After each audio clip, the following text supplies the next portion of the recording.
Suatu hari di padang bukit, seorang penebang kayu tengah menebang kayunya.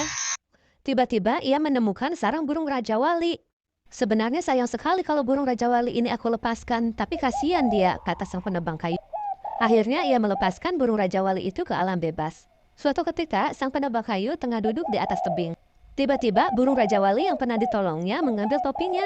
Hei, kembalikan topiku, kata si penebang kayu.